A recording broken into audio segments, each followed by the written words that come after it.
La loi de la manifestation, aussi appelée la loi de l'attraction, ne fait pas partie de l'islam. Si un non-musulman veut y croire, il fait ce qu'il veut, on critique pas, on juge pas. Mais si un musulman croit en cela et pratique cela, alors il faut qu'il apprenne que ce n'est pas une croyance en islam. Et si jamais le musulman a pratiqué cela sans savoir que c'était haram, eh bien Allah ne le juge pas pour son ignorance. Mais par contre, s'il apprend que c'est haram et qu'il continue de pratiquer, eh bien là, Allah va prendre en compte cela. Et je vais t'expliquer d'une manière très simple qu'est-ce que la loi de la manifestation et la loi de l'attraction et pourquoi est-ce que c'est haram. Tout d'abord, il faut comprendre d'où cela vient. La loi de la manifestation ou la loi de l'attraction, ça vient d'un mouvement qui s'appelle le New Age, le Nouvel Âge. C'est arrivé dans les années 1960 et c'est lié à l'astrologie. Et c'est surtout aux États-Unis et en Europe que ça a explosé au départ. C'était une période de rejet de religions comme le christianisme et le judaïsme. Les Américains et les Européens avaient une fascination pour l'Orient. Et donc le New Age a pioché un peu partout. Ils ont pris des croyances dans l'hindouisme, dans le bouddhisme, dans les croyances occultes et ésotérisme, mélangées avec de la psychologie moderne et aussi de la spiritualité occidentale, en mode éveil, conscience supérieure, croyance que tout est énergie. Et donc dans ce mouvement du New Age, eh bien on a la loi de la manifestation, de l'attraction. Ça veut dire que tes pensées attirent ce que tu veux. Il y a aussi la croyance de la guérison par les énergies, mais il y a également la croyance de l'éveil spirituel, l'illumination sans Dieu. Et avec Internet, eh bien, ça s'est propagé. Et encore une fois, quelqu'un qui n'est pas musulman, il croit en ce qu'il veut. Mais ce rappel, il est pour les musulmans.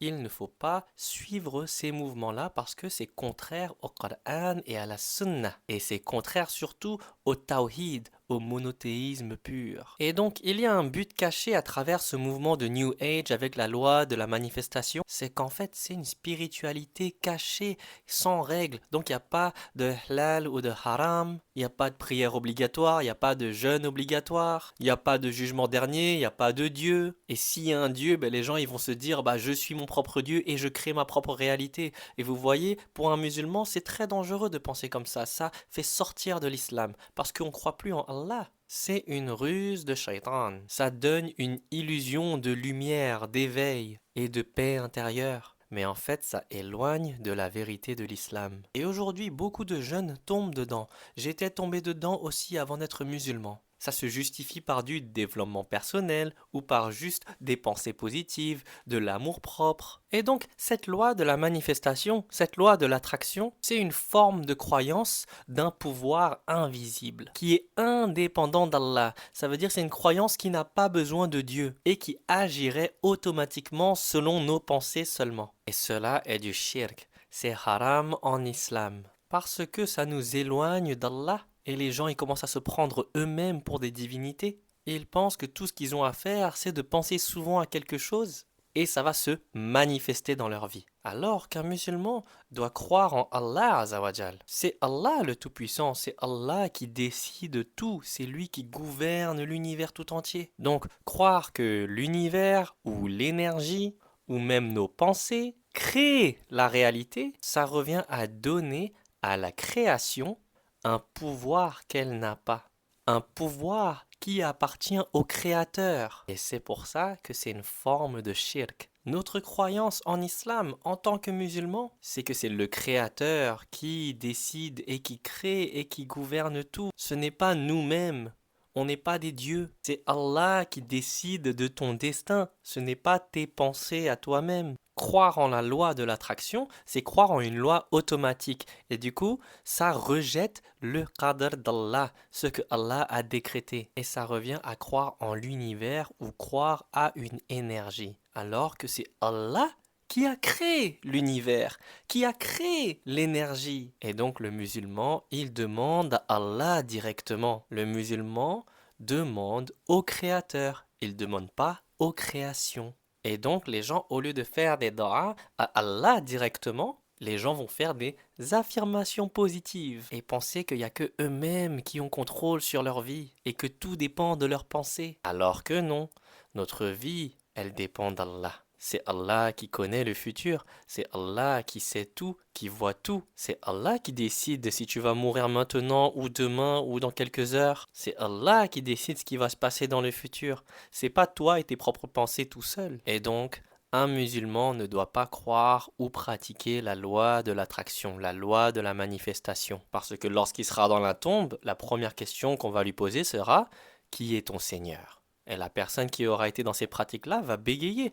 Euh, l'univers, l'énergie, je sais pas, la loi de l'attraction, c'est ça mon Seigneur.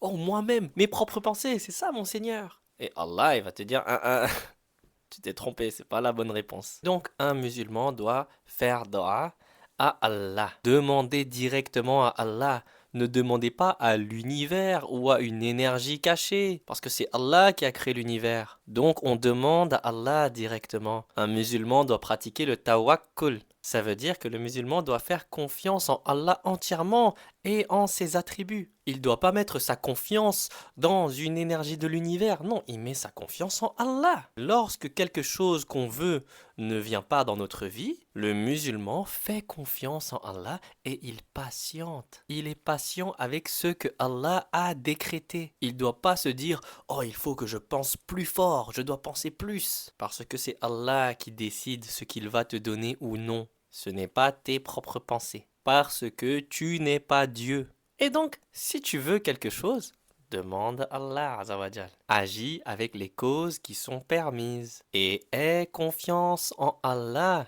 Croire en Allah, ça veut aussi dire faire confiance en Allah. Et souviens-toi, tu n'attires pas ce que tu penses. Tu reçois que ce que Allah t'a écrit, que ce que Allah a décidé que tu recevras, selon sa sagesse infinie, selon sa justice parfaite et son savoir parfait. Et pour finir, la loi de la manifestation, elle est séduisante parce qu'elle flatte notre ego. Et c'est tout ce que Shaitan veut, qu'on se rapproche de nous-mêmes mais qu'on s'éloigne d'Allah. Cette idée, la loi de l'attraction, de la manifestation, elle te dit en réalité: tu es le créateur de ta propre réalité. Mais ce n'est qu'une illusion. On le sait très bien qu'on n'est pas des créateurs.